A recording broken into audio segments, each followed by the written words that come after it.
Bien, buenas tardes. Vamos a iniciar con la canción del Espíritu como canto inicial para invocar al Espíritu Santo en la sesión de hoy.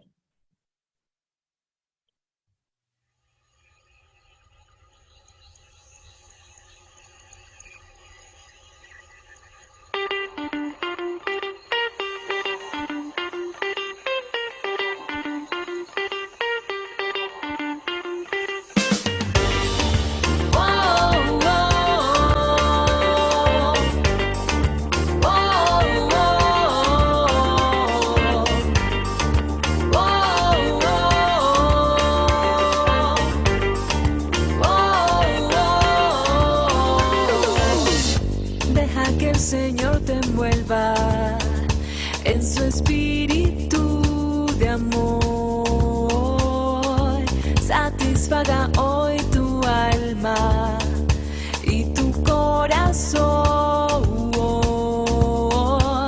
Entrégale lo que te pide y su espíritu vendrá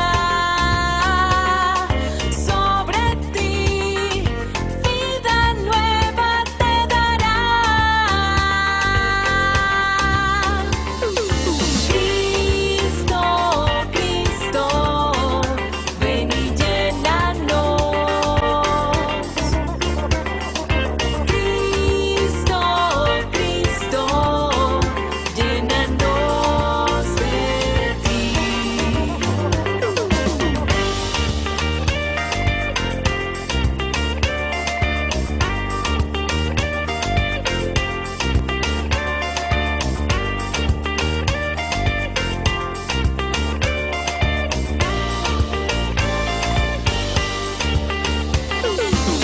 Alzamos nuestra voz con gozo, nuestra alma avanza a ti. Con dulzura te entregamos nuestro ser, nuestro ser.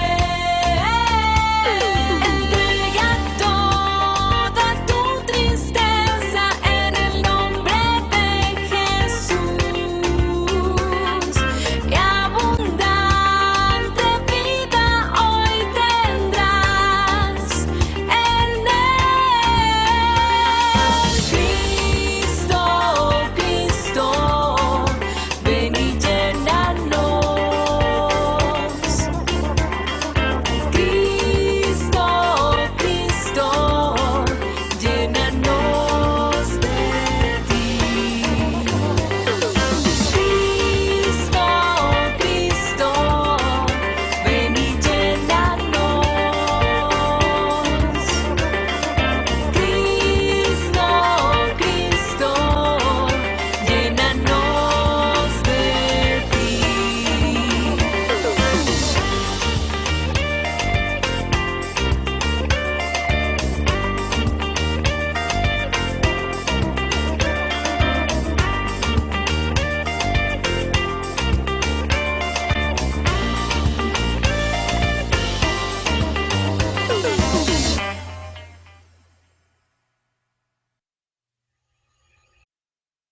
Muy bien, el día de hoy vamos a aprender una modalidad que, más que una modalidad, el Padre Ignacio le llama, es un ejercicio que se llama el deporte de amar, ¿ya?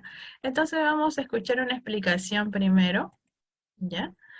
Vamos a escuchar atentos esta explicación y luego vamos a ver si todo está comprendido, lo vamos a poner en práctica en este momento, ¿no? Finalmente, deporte de amar. Vamos a ejercitarnos a continuación en una práctica extraña, increíble, pero simple y de efectos milagrosos. Tomen conciencia, pues, de que al realizar esta práctica están ejercitándose al mismo tiempo en el perdón, en la comprensión, en la aceptación y en la acogida, todo a la vez, en suma, en el amor evangélico. Una vez recogido y concentrado, traiga a su memoria la persona que más le ha molestado, ofendido o traicionado. Tranquilo y concentrado, comience a fijar vivamente la atención en esa persona. Comience a transmitirle sentimientos positivos. ondas amatorias, ondas de cariño, ondas de benevolencia, envuelva a esa persona mental y cordialmente, de mucha ternura, de enorme cariño. Naturalmente en este ejercicio se va a interponer el amor propio, que al recordar justamente esa persona, encenderá como siempre fuego y odio en su interior, no importa. Sin hacer caso al amor propio herido, siga enviándole fuego de amor, ámelo ciegamente, incondicionalmente. Piense en él, ámelo inmensamente, incansablemente, envolviéndolo en dulzura, bondad, cariño, suavidad. Y así durante 5 o más minutos. Si le parece conveniente o necesario, puede pronunciar con la boca expresiones amatorias. Y si está solo, inclusive en voz alta. Vea cómo le va mejor. Cuando está en su casa o en el trabajo, al recibir una ofensa, retírese a su habitación y tranquilo y concentrado, dedíquese a amar a ese ofensor, a sentir amor por él, a transmitirle ondas de ternura, cariño, incansablemente. Le han retirado la palabra, ¿verdad? Lo han traicionado, ¿verdad? No importa. Retírese, concéntrese y envíele fuego de amor sin hacer caso del amor propio herido. Envíele su corazón y sus entrañas, las entrañas traspasadas de ternura, sintiendo cariño por él, por ella, ciegamente, incansablemente. Este ejercicio puede parecerle utópico, insensato, casi loco. Siga ejercitándose y de pronto se puede encontrar con resultados milagrosos, con una infinita libertad y paz en su alma, con la mayor aproximación a la perfecta alegría que se puede experimentar en este mundo.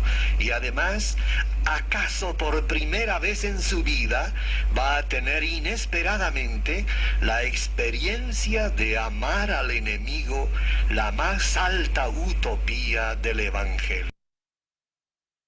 Lo que vamos a hacer, como dice, es un ejercicio que uno va a empezar a transmitirle mensajes, ¿no? O sea, mentalmente, de perdón, de amor, de comprensión, a una persona, ¿no? Que tienes que estar pensando en esa persona los 10 minutos que dura la práctica. Puede ser una persona, un familiar o un conocido, cualquier persona, tendréis que elegirla de antemano, ¿no?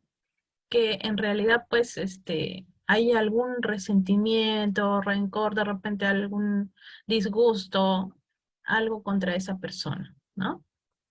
Porque después de hacer este ejercicio, o sea, si uno lo hace una vez, de repente no pasa nada, pero si uno lo practica frecuentemente, porque es un deporte, ¿no? Eso significa que va a llegar un momento en que te vas a liberar de esa amargura, de ese rencor, ya cuando tú veas a esa persona no vas a sentir absolutamente nada negativo en tu corazón contra esa persona. Esa es la idea, liberarse de cualquier sentimiento de aversión, de rechazo, cualquier cosa negativa que al final solo hace daño a uno mismo. Vamos a empezar la práctica de la modalidad, ¿ya? Entonces, para ello, necesito que traigan a su mente aquella persona, ¿no? Que en los últimos tiempos más le haya molestado, le haya ofendido o traicionado, ¿no? Entonces, eso es el paso número 1. Entonces, ya tenemos la persona. Paso número 2, vamos a fijar vivamente nuestra atención en esa persona, ¿ya? Y a transmitirle sentimientos de amor, cariño y benevolencia. ¿Cómo? Por ejemplo, le puedes decir una frase que dice, estoy pensando en esa persona. Entonces comienzo a decirle, yo te perdono, yo te comprendo, yo te quiero, yo te amo, por ejemplo, ¿no? Esa es una frase que es muy fácil, corta y la podemos emplear. Entonces así, pensamos en esta persona y mentalmente le decimos, yo te perdono, yo te quiero, yo te comprendo, yo te amo.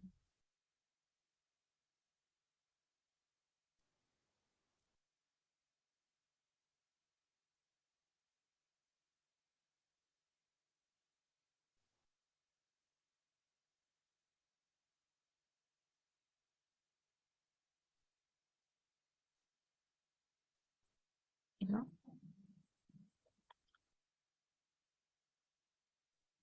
Entonces, como esta modalidad se practica a solas, ¿no? Cuando estás solo, repites esa frase, si quieres en voz alta. Piensas en la persona y le dices, yo te perdono, yo te quiero, yo te comprendo, yo te amo.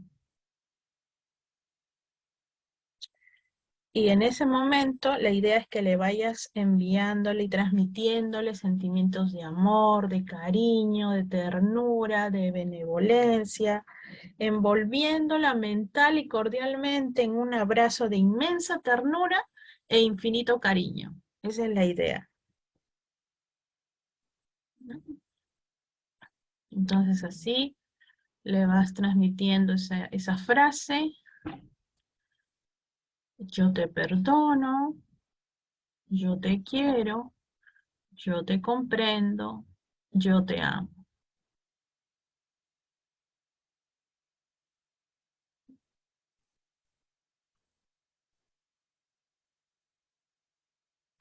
Y así lo vas practicando, ¿no? Por unos 10 a 15 minutos, transmitiéndole esos mensajes, ese cariño, como dije, amor, ternura, transmitiéndole a esta persona todo ello. Y vas a ver que va a llegar un día, si no es hoy, pero va a llegar un día que si uno practica, ¿no? Como un deporte, pues por eso se llama el deporte de amar. Si uno lo practica como cualquier deporte, algún día lo vas a hacer tan bien que te vas a liberar de todos los sentimientos malignos que antes teníamos y que lo guardábamos sin darnos cuenta, ¿no? Entonces va a quedar limpia tu alma de todo mal, ¿me entiendes? Esa es la idea de esta modalidad que es extraordinariamente acorde al Evangelio. Aunque no se practica diciendo alguna referencia a Dios, ¿no? Y por eso el padre prefiere llamarlo el ejercicio del deporte de amar. En realidad, pues, es grande y extraordinariamente evangélico.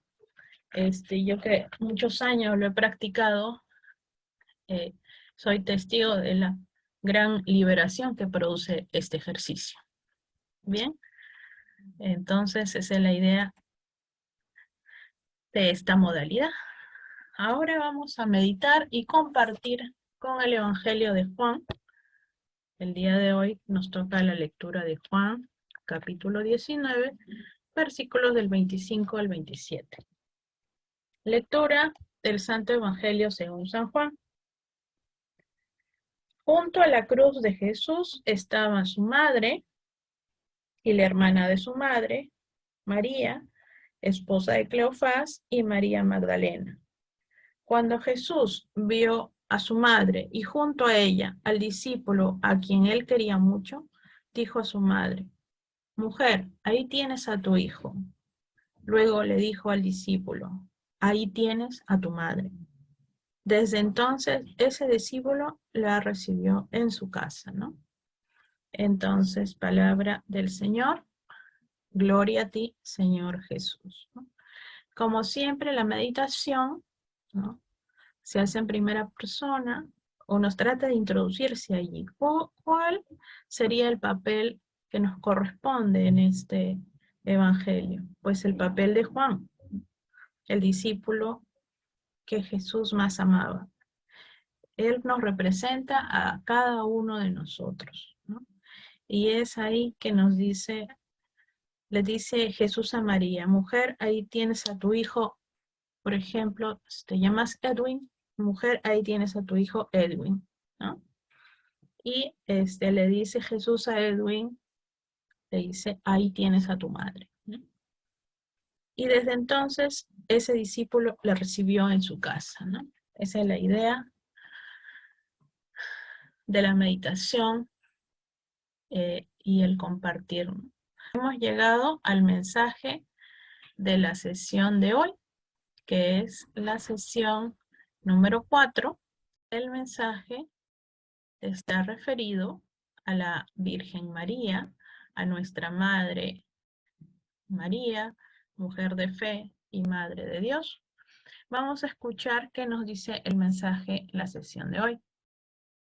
El concilio dice que María avanzó en la peregrinación de la fe.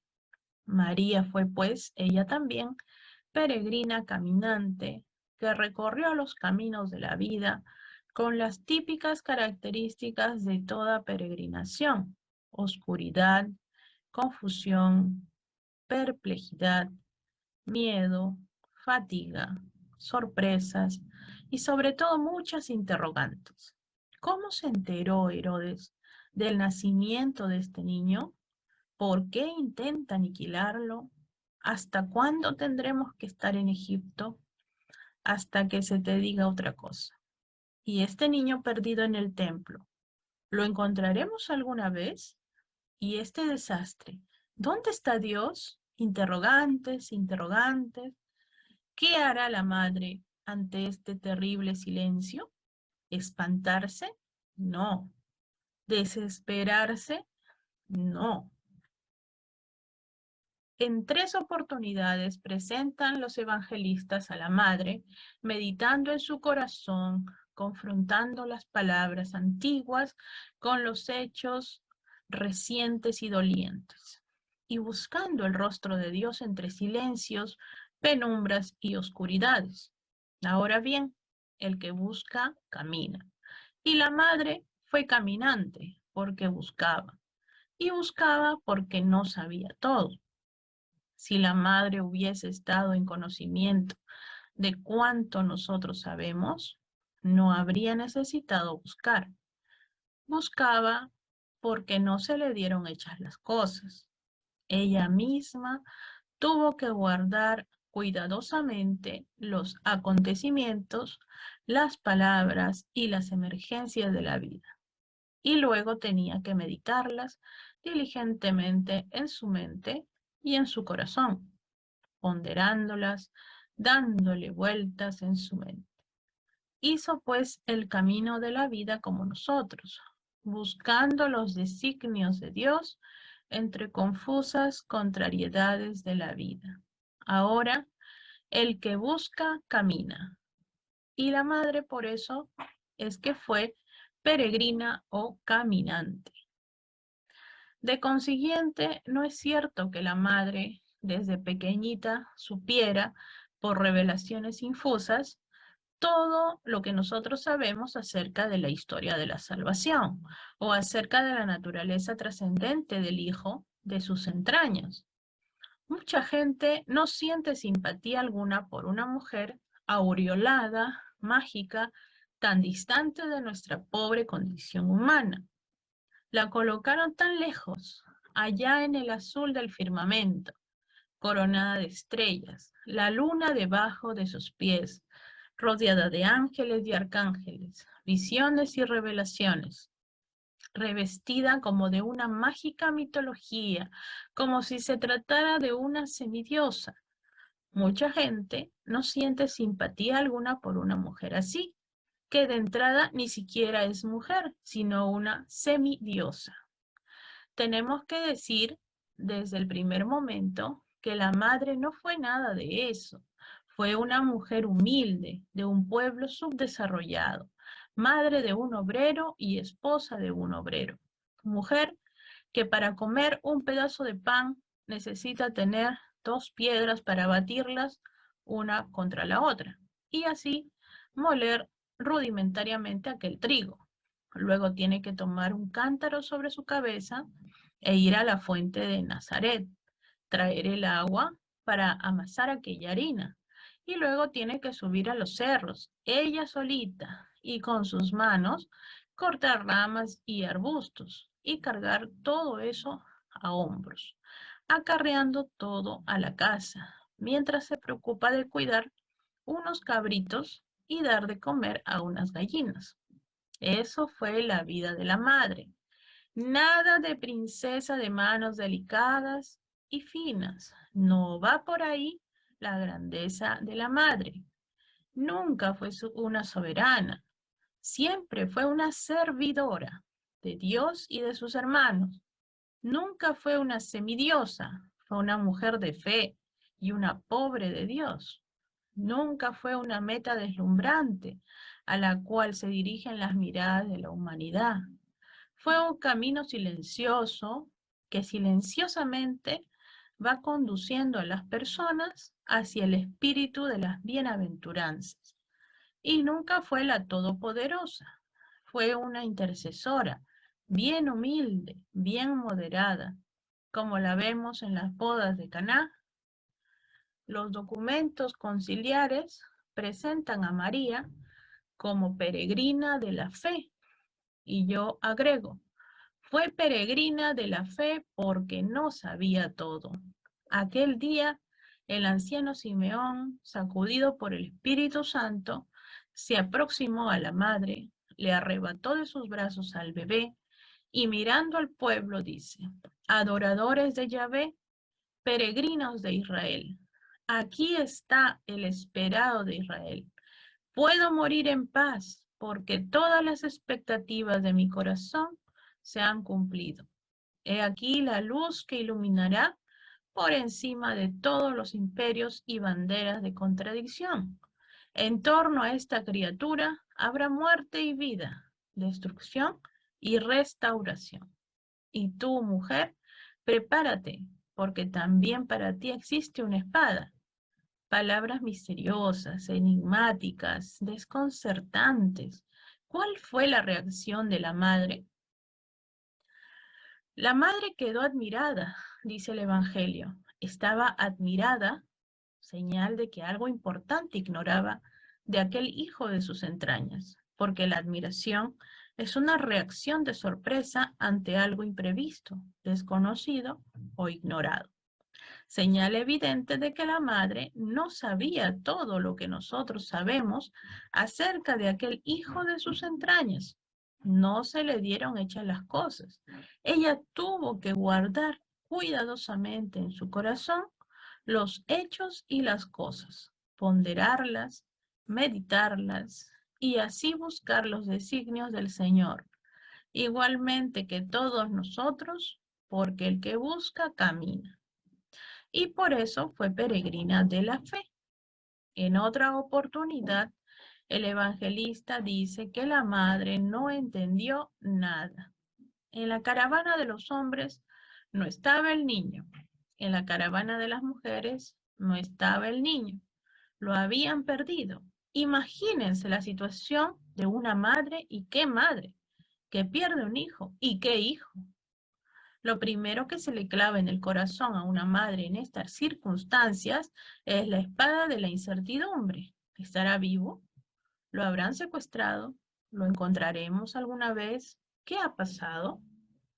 La madre tomó la primera caravana y regresó a Jerusalén y anduvo buscándolo angustiosamente durante 3 días. ¿Creen ustedes que la madre se alimentó convenientemente durante esos días? ¿Creen ustedes que descansó suficientemente en esas noches? ¿Creen ustedes que desapareció de su alma aquella espada de la incertidumbre? Ahí la tienen a la madre, perdida entre las multitudes, entre las caravanas que entran y salen del templo, mirando ansiosamente por aquí y por allí, recorriendo todos los rincones, todos los atrios del templo, preguntando a los sacerdotes y nada. Luego se lanza a las calles repletas de gentes, recorre las plazas, camina dentro de las murallas, fuera de las murallas, y nada. Vuelve al templo, mira, pregunta una y otra vez, recorre los mismos lugares innumerables veces, preguntando ansiosamente y todo inútil. Pasaron tantas horas, pasó el día y cayó la noche. Ya se pueden imaginar qué noche cayó sobre el alma de aquella madre. ¿Creen ustedes que la madre descansó suficientemente en aquella noche? ¿Quién de ustedes podrá decirme el grado de angustia e incertidumbre que marcaba el termómetro de la madre? Y Dios, como de costumbre, en silencio, y la madre, como de costumbre, abandonada a su condición normal, peregrina, dolorosa, la que busca y no encuentra, metida en la encrucijada de una densa y terrible oscuridad, como si las cosas sucedieran por azar, como si todo sucediera por la fatalidad ciega de la historia, como si detrás de los hechos no hubiese una mano providente, una mente rectora, la noche oscura de la fe.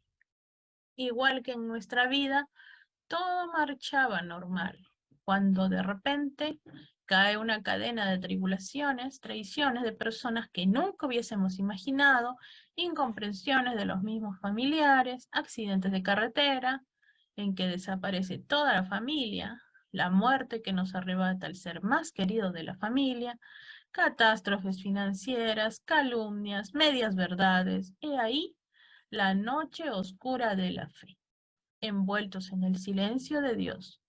¿Quién se libra a lo largo de la vida de estos terribles momentos? Y la madre, después de 3 días de ansiosa búsqueda, por fin lo encontró. ¿Creen ustedes que la madre se llevó una gran alegría? Hay que suponer que sí, claro está. Sus primeras palabras, sin embargo, suenan a reproche. ¿Por qué te has portado así con nosotros, hijo mío? Nosotros buscándote ansiosamente, angustiosamente durante 3 días por todas partes. Y tú tan tranquilo ahí, como si nada tuvieses que ver con nosotros. A algo de eso suenan las palabras de la madre. Un desahogo emocional. La respuesta del preadolescente fue extraña, misteriosa y distante, como si dijera, y no tengo nada que ver con ustedes, y de ahora en adelante mi padre es mi madre. Él es el único que ocupa todo mi corazón, a él debo dar cuenta de mis pasos y de mis días. ¿No sabían de esto? ¿Por qué se extraña? ¿Por qué me buscaban? El evangelista dice que la madre no entendió nada. ¿Qué es lo que no entendió? ¿Las palabras? Las palabras estaban bien claras. Lo que no entendió fue la actitud del niño. Señal evidente de que aquella madre no sabía todo lo que nosotros sabemos acerca de aquel hijo de sus entrañas. Pero he aquí la grandeza de la madre. Como de costumbre, también en estas circunstancias se retira humildemente y llena de paz. Comienza a meditar en su corazón, a dar vueltas en su mente. ¿Qué querrán decir estas palabras? ¿Cómo habrá que interpretar todo esto? ¿Dónde está la voluntad de Dios? ¿Qué pasa aquí? Si el Evangelio no nos lo dijera, yo no podría creer nunca que pudiera haber en este mundo una mujer en las circunstancias descritas en que ella estaba, devorada durante 3 días y 3 noches por la incertidumbre y la angustia, corporalmente agotada, sin alimentarse ni descansar convenientemente, habiendo recibido aquella respuesta que la dejó desconcertada y en medio de todo eso retirarse y llena de serenidad, silencio y dignidad, dar vueltas en su mente buscando el significado de las palabras y de las actitudes. Si el Evangelio no nos lo dijera, nunca podría creer en eso. Sencillamente el corazón de esta mujer estaba muerto. Esta es la única explicación de esta estabilidad envidiable y admirable de la madre. Sencillamente el corazón de esta mujer estaba muerto, muerto al amor propio. Aquel corazón era como un tronco seco. Ustedes toman el hacha, dan un terrible hachazo y el tronco no responde. Está muerto. Así era el corazón de la madre. Ya saben de dónde nos vienen a nosotros nuestras reacciones infantiles y actitudes desproporcionadas. Del hecho de estar nosotros adheridos a esa tirana de la casa que se llama la imagen de sí mismo. Esa imagen artificial y aureolada que desde niños nos hacemos de nosotros mismos, que no es la imagen objetiva de mí mismo, sino un fuego fatuo, ilusión inflada, una mentira dorada por la cual nos desvivimos, luchamos y sufrimos, según los vaivenes de la vida, según sea esa imagen aplaudida o rechazada, así suben y bajan nuestras euforias y depresiones. Y así surgen nuestras grandes inestabilidades emocionales. Nosotros sí, la madre no. La madre no tenía yo, esa imagen aureolada y artificial. La madre era una mujer despojada, desapropiada, desnudada, vacía, esencialmente pobre y humilde. Y ya saben ustedes qué significa en la Biblia una pobre de Dios. Una pobre de Dios es aquella mujer que no se siente con derechos. Y si la ofensa es la lesión de un derecho, a una mujer que no se siente con derechos, ¿qué la puede ofender? Aquella que nada tiene y nada quiere tener, ¿qué la puede perturbar? Por eso digo que no habrá en el mundo emergencias dolorosas, situaciones imprevisibles que puedan herir, golpear, desconcertar la estabilidad psíquica de una pobre de Dios como María. En resumen diré que una pobre de Dios es una mujer invencible. No habrá nada en el mundo, nada que pueda perturbar la fortaleza de la madre. Esa criatura excepcional que aparece en los evangelios con control absoluto de sus nervios, señora de sí misma antes de ser señora nuestra, indestructible ante las adversidades. Esa figura es hija de una espiritualidad, la espiritualidad de los Anahuim, es decir, los pobres y humildes de Dios, el pequeño resto de Israel. Arcángel Gabriel, dijo María, yo no soy sino una sierva del Señor, que Él haga de mí lo que Él quiera. Si de María no supiéramos otra cosa que estas palabras, sabríamos el comportamiento general de la madre, sus actitudes, reacciones y modales, de alguna manera, su vida entera. No son, pues, estas palabras cualquier palabra.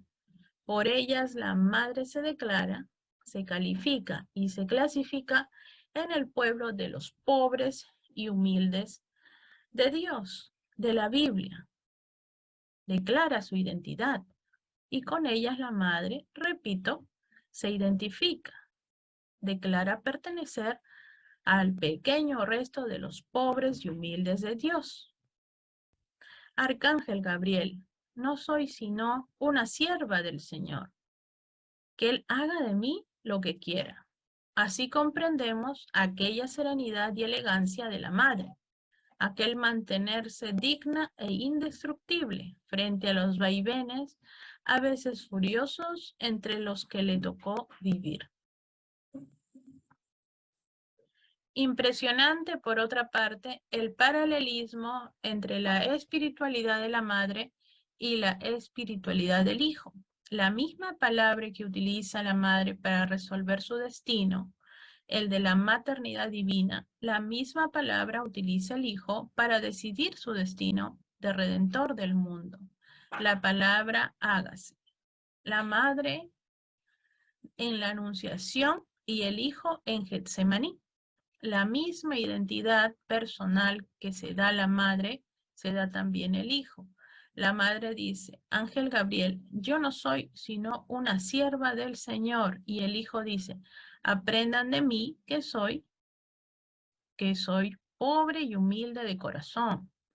Sensible y observador como era, Jesús cuando tenía 5, 7, 8 años, debió quedar impresionado una y otra vez al observar a aquella mujer, su propia madre, dueña de sus nervios, enteramente estable ante las emergencias de la vida, silenciosa, digna en todo momento. Para mí es indiscutible que Jesús mamó esta espiritualidad, hecho cuerpo y vida en su propia madre.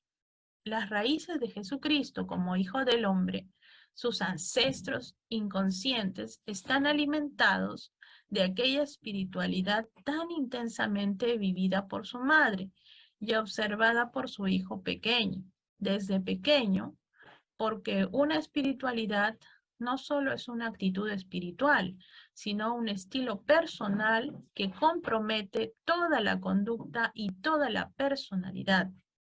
Dándose cuenta o sin darse cuenta, Jesús fotografió a su madre en el Sermón de la Montaña. ¿Por qué digo esto? Porque todas las características existenciales de las bienaventuranzas coinciden asombrosamente con las modalidades y conducta general con las que la madre aparece revestida en todo momento. Para mí es indiscutible que el Evangelio nació en el corazón de María, pasando naturalmente por el corazón de Jesús, pero las raíces del Evangelio están en el corazón de María. El acto de fe más alto que se ha hecho en la historia de la salvación lo realizó la madre al pie de la cruz. El concilio dice así: María mantuvo resueltamente el hágase en el Calvario, como queriendo decir que donde más le costó a María decir el hágase fue en el Calvario, como queriendo decir que si hubo un serio tropiezo para la estabilidad de la fe de María, estuvo efectivamente en el Calvario. Para entender esto, nos vamos a hacer unas preguntas. ¿Sabía la madre todo lo que nosotros sabemos acerca del significado mesiánico de lo que estaba sucediendo en esa tarde ante sus ojos? Aquel significado trascendente, teológico, que el Espíritu Santo nos enseñó a partir de Pentecostés, es decir, aquel cuerpo retorcido con la boca abierta sin poder respirar, un cuerpo negro por los coágulos de sangre, una tarde prematuramente oscura y aparentemente siniestra.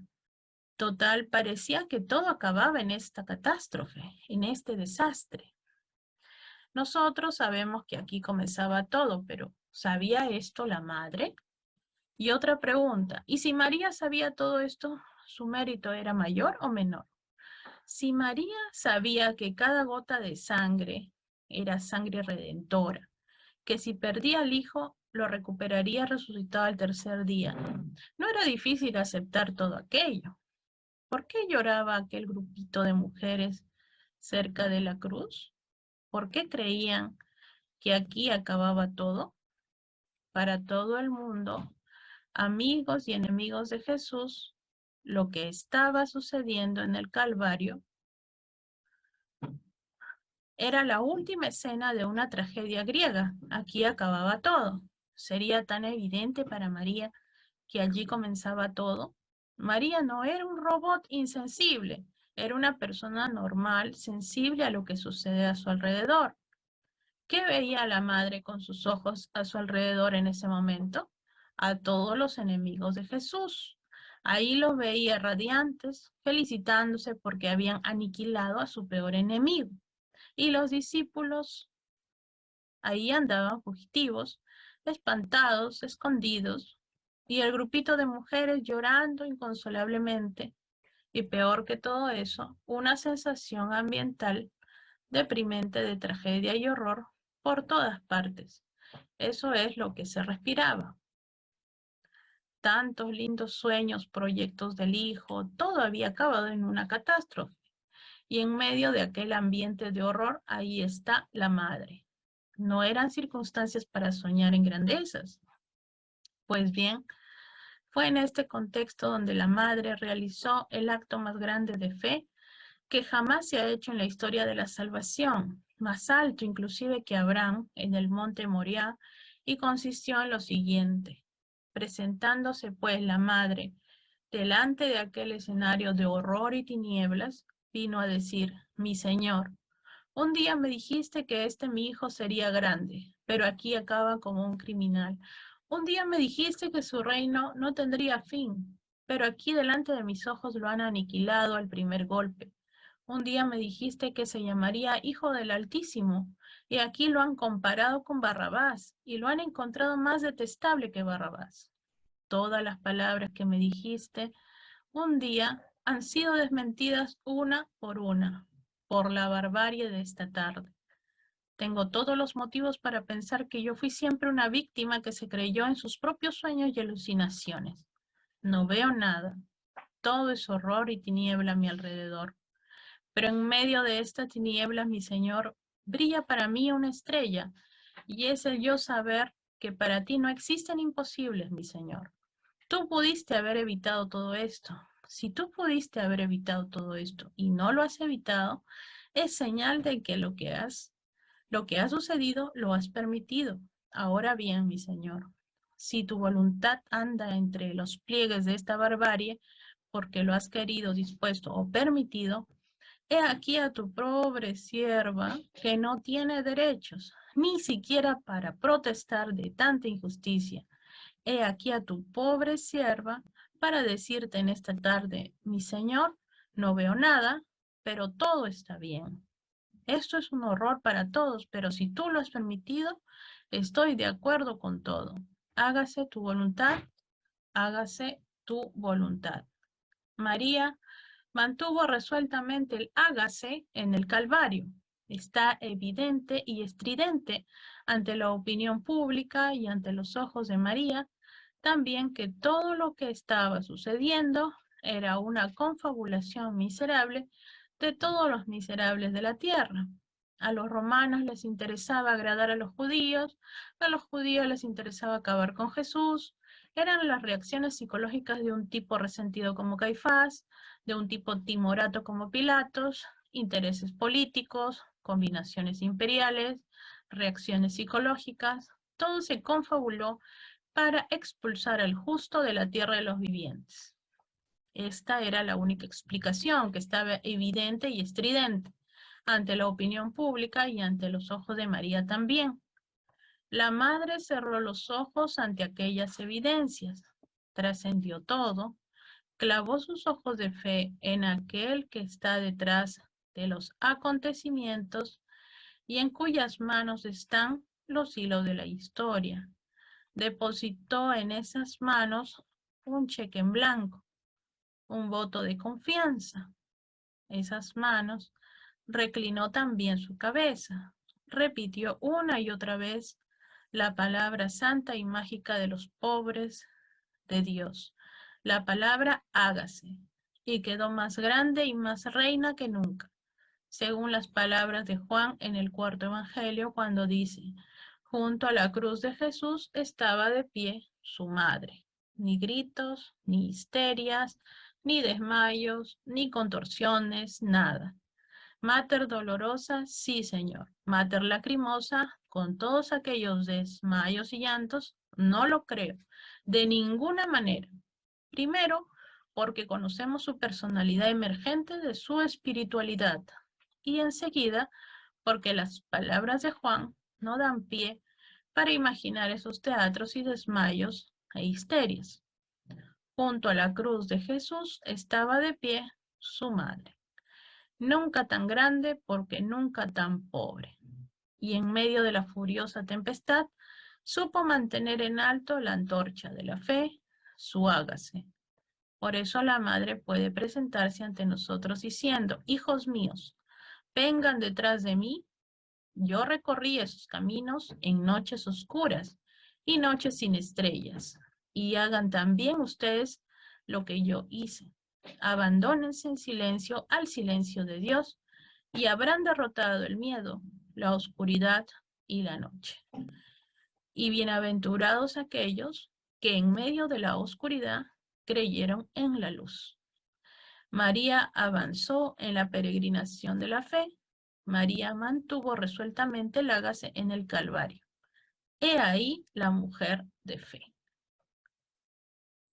Ya, ahora seguimos ya con la parte final, que es la tarea para la semana, ¿no? Como siempre tenemos la parte primera de la diapositiva, tenemos aquí la explicación de la modalidad que hemos aprendido hoy, que es el ejercicio del deporte de amar, ¿no? Entonces, inclusive aquí está la frase con que se hizo la práctica y con que se debe hacer diariamente.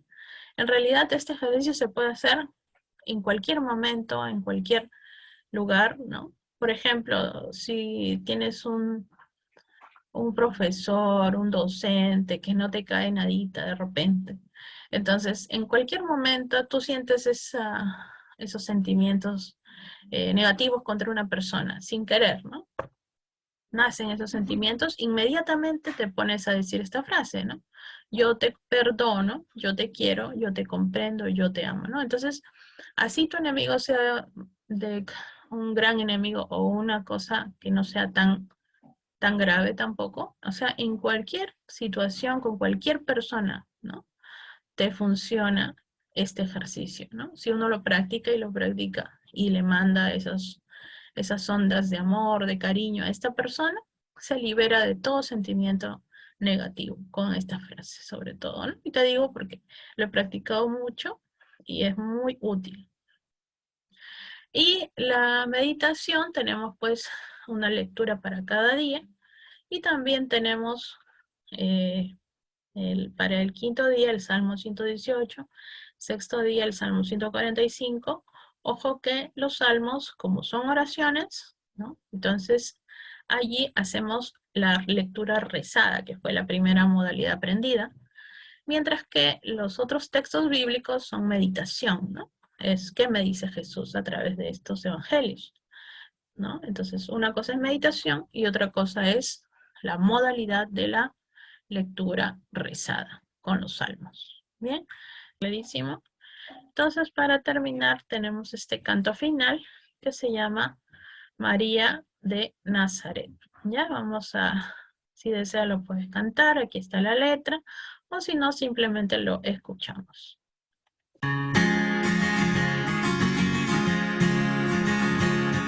María de Nazaret, María me cautivó, hizo más grande mi fe y por hijo me adoptó. A veces cuando me pongo a rezar, en mis pensamientos vuelvo a soñar y sin darme cuenta empiezo a cantar María de Nazaret. La Virgen a quien Dios Padre eligió por madre del Hijo Santo de Dios. María que nos conduce al Señor, María del puro amor, María del puro amor. La la la la la la la, la la la la la la la, la la la la la la